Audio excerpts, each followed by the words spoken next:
Hyderabad శివార్లో Jalpally farm house వద్ద ఉద్రిక్త వాతావరణం నెలకొంది. మంచు కుటుంబ వివాదాలు తారాస్థాయికి చేరగా మంచు మనోజ్తో పాటు దుబాయ్ నుంచి వచ్చిన మంచు విష్ణు అక్కడికి చేరుకోవడంతో టెన్షన్ వాతావరణం నెలకొంది. రెండు వర్గాల నుంచి బౌన్సర్లు, సెక్యూరిటీ సిబ్బంది భారీగా చేరుకున్నారు. కాసేపు వారి మధ్య ఘర్షణ చోటు చేసుకుంది. మంచు మనోజ్, విష్ణు బౌన్సర్స్ మధ్య తోపులాట జరిగింది. అయితే కేసుల కంటే పరస్పర చర్చలతోటే సమస్య పరిష్కరించుకోవాలనుకుంటున్నారని మంచు కుటుంబం డిసైడ్ అయ్యింది.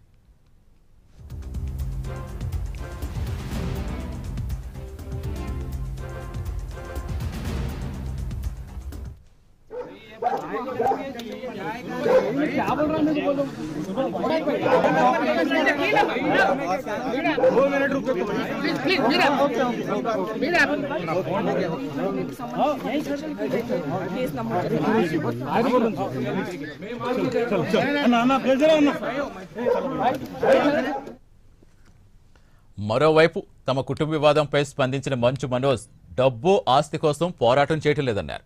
పోలీసులు ఏకపక్షంగా వ్యవహరిస్తారని, తన మనుషులు ఇంటి నుంచి పంపించేశారని అభ్యంతరం వ్యక్తం చేశారు. తన బిడ్డలు ఇంట్లో ఉండి ఇలా చేయటం సరికాదన్నారు. న్యాయం కోసం అందరినీ కలుస్తానని మంచు మనోజ్ చెప్పారు.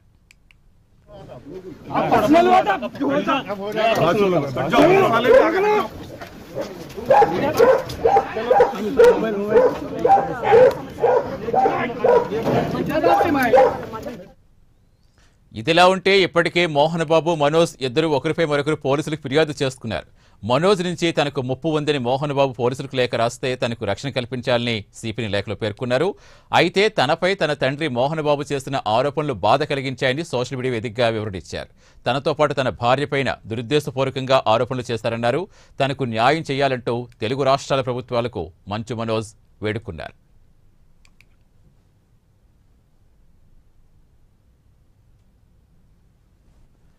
ఇదే ఇష్యూపై పహాడీ షరీఫ్ పోలీసులు కేసు నమోదు చేశారు. రెండు వర్గాలు ఇచ్చిన ఫిర్యాదుల మేరకు 2 కేసులు నమోదు చేసినట్టుగా తెలిపారు. మంచు మోహన్ బాబు ఇచ్చిన ఫిర్యాదుపై మనోజ్తో పాటు ఆయన భార్య భూమా మౌనిక పైన కేసు నమోదు చేశారు. అదేవిధంగా మంచు మనోజ్ ఇచ్చిన ఫిర్యాదుపై మోహన్ బాబుకు చెందిన 10 మంది అనుచరులపై కేసు నమోదు చేశారు. పూర్తి సమాచారం ఇచ్చేందుకు మా కరెస్పాండెంట్ నాగేంద్ర జరుగుతున్న నాగేంద్ర, ప్రస్తుతం జల్పల్లి ఇంటి వద్ద వాతావరణం ఎలా కనిపిస్తోంది? ఒకవైపు కుటుంబంలో వచ్చే సమస్యలే సామరస్యంగా పరిష్కరించుకుంటామని చెబుతున్న పోలీస్ స్టేషన్ వరకు వెళ్ళే కేసులు అసలు ఏం జరుగుతోంది? ప్రస్తుతం ఎలా ఉంది అక్కడ సిచ్యువేషన్?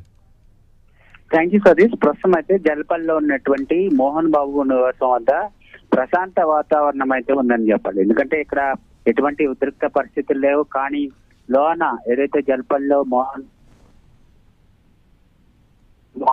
మంచు విష్ణుతో పాటు అదే విధంగా మోహన్ బాబు ఇద్దరే ఉన్నారు. కొద్దిసేపటి క్రితమే మంచు మనోజ్ ఫామ్ హౌస్ నుంచి బయటికి వెళ్ళడం జరిగింది. ముఖ్యంగా గత కొన్ని రోజులుగా మంచు మోహన్ బాబుకు సంబంధించినటువంటి కుటుంబ వివాదం కాస్త ప్రస్తుతం 2 తెలుగు రాష్ట్రాలు హాట్ టాపిక్ గా మారిందనే చెప్పాలి. ఒకవైపు ఆస్తుల వివాదాలని చెబుతున్నప్పటికీ మరొక వైపు మంచు మనోజ్ మాత్రం మోహన్ బాబుకు సంబంధించినటువంటి విద్యా సంస్థల్లో మంచు విష్ణుకు సంబంధించినటువంటి అనుచరులు అవినీతికి పాల్పడుతున్నారు, అక్రమాలు చేస్తున్నారంటూ కూడా ఆయన ఆరోపించడం జరిగింది. దీనికి సంబంధించినటువంటి అంశంపైనే ఆయన తండ్రితో మాట్లాడేటటువంటి సమయంలో ముఖ్యంగా మోహన్ బాబుకు సంబంధించినటువంటి అనుచరులు కానీ అదేవిధంగా కొంతమంది బౌన్సర్లు నా పైన దాడి చేశారంటూ కూడా ఆయన టెస్ట్ హాస్పిటల్లో ట్రీట్మెంట్ తీసుకోవడంతో పాటు అదేవిధంగా పహాడీ షరీఫ్ కు సంబంధించినటువంటి పోలీస్ స్టేషన్ లో మోహన్ బాబుకి సంబంధించినటువంటి అనుచరుల పైన ఫిర్యాదు చేయడం జరిగింది. ఫిర్యాదు చేసిన తర్వాత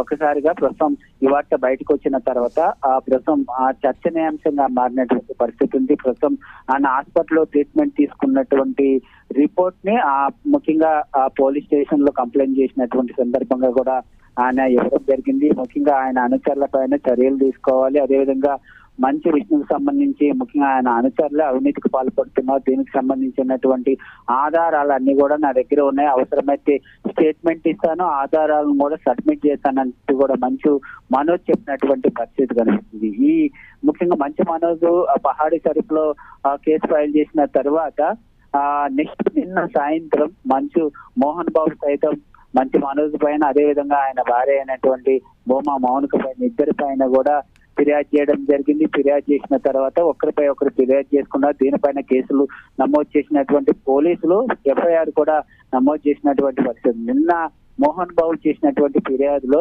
మంచు మనోజ్ తో పాటు అదే విధంగా ఆయన భార్య ఇద్దరి వల్ల నాకు ప్రాణహాని ఉంది, అదేవిధంగా నా ఆస్తులకు రక్షణ కల్పించాలంటూ కూడా ముఖ్యంగా మోహన్ బాబు ఫిర్యాదు చేసినటువంటి పరిస్థితి ఉంది. దీంట్లో ప్రధానంగా మనం ఒకటి చెప్పుకోవాల్సినటువంటి అంశం ఏంటంటే ఆస్తుల వివాదాలకు సంబంధించినటువంటి అంశాన్ని ప్రధానంగా మోహన్ బాబు కోర్టు చేయడం జరిగింది. దీనికి సంబంధించి మాత్రం మంచి మనోజ్ కొద్దిసేపటి క్రితం మాట్లాడుతూ కావాలని దురుద్దేశపూర్వకంగా నా తండ్రి నా పైన నిరాధారణమైనటువంటి ఆరోపణలు చేస్తున్నారు. ఉమ్మడి ఆస్తులకు సంబంధించినటువంటి అంశంలో నేను ఏ విధమైనటువంటి ఆస్తులు కావాలని నేను ఎప్పుడు కూడా కోరలేదు. నిజంగా ఆ విధంగా నేను కోరుంటే మాత్రం ఆ సాక్ష్యాధారాలను బహిరంగంగా వెల్లడించాలి, బహిరంగపరచాలంటూ కూడా ఆయన సవాల్ చేయడం జరిగింది. కావాలనే నా పైన నా తండ్రి దుర్దేశపూర్వకంగానే కేసు నమోదు చేశారు.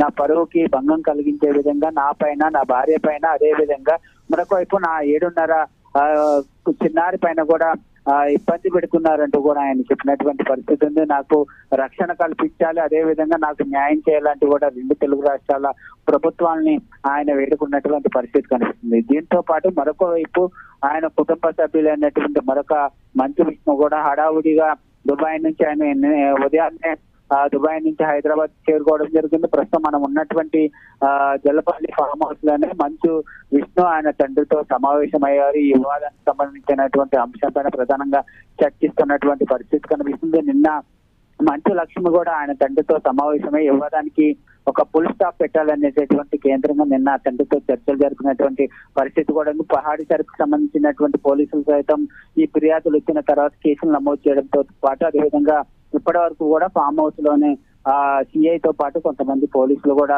ఫామ్ హౌస్ లోనే ఉండి ఏం జరిగిందన్న దానిపైన ప్రధానంగా విచారణ చేసి కొద్దిసేపటి క్రితమే పోలీసులు కూడా కొంతమంది బయటకు వెళ్ళినటువంటి పరిస్థితి అయితే కనిపిస్తుంది. మొత్తానికి విష్ణు మాత్రం మా కుటుంబానికి సంబంధించినటువంటి వివాదాన్ని పెద్ద ఎత్తున ప్రచారం చేయదు, మేము ఇది సామరస్యపూర్వకంగా పరిష్కరించుకుంటామంటూ కూడా విష్ణు చెప్పినటువంటి పరిస్థితి కనిపిస్తుంది. మరి దీనికి సంబంధించి మోహన్ బాబు ఏ విధంగా స్పందిస్తారు, మరి కుటుంబ వివాదం.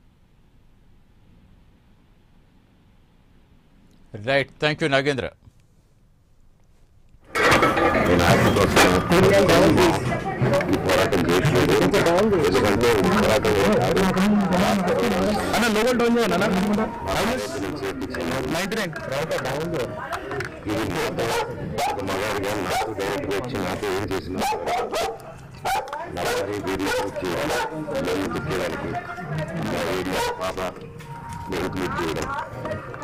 నా బిడ్డలు ఇంట్లో ఉన్నారా బిహేవ్ చేయడం. ఈరోజు పోలీస్ దగ్గరికి వెళ్ళి ప్రొటెక్షన్ నేను మొన్న వచ్చి అడిగినట్టు నేను ఎవిడెన్స్ ఇస్తాను. ఎస్ఐ గారు ఇక్కడి నుంచి వచ్చి నేను ఇస్తాను చూపించాను. కౌన్సిలర్ అందరూ విధంగా దాన్ని అది కూడా చూసి ఓకే సార్ నేను ఎక్కడికి చెప్పి మాట్లాడి పారిపోయారు.